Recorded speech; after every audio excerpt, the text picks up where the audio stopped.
Heart attack உடைய symptoms நம்ம prevent பண்ணணும். ஹார்ட் அட்டாக் அப்படின்னா சிம்டம்ஸை நம்ம ரொம்ப மைன்யூட்டா நம்ம கவனிக்கணும். ஸோ என்ன மாதிரி சிம்டம்ஸ் இருக்கும் ஹார்ட் அட்டாக் வரதுக்கு முன்னாடினா, கண்டிப்பா ஒரு படபடப்பு, ஒரு டென்ஷன், ஒரு டிசினஸ், ஒரு டயர்ட்னஸ், இது எல்லாம் ஒரு காமன் சிம்டம்ஸ். அதையும் தாண்டி நம்ம கால்கள்ல ஹார்ட்டுக்கான ஒரு ஸ்கேனிங் சிஸ்டமே இருக்கு.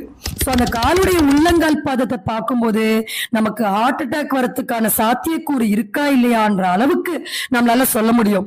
என்னதான் இசிஜி எக்கோ எடுத்தாலும் அது வந்த பிறகுதான் கன்ஃபர்மேஷன் சொல்ல முடியுமே தவிர, வருமுன் காப்பதற்கு ஒரு அற்புதமான வழிமுறை தான் இப்ப நம்ம பார்க்க போறோம்.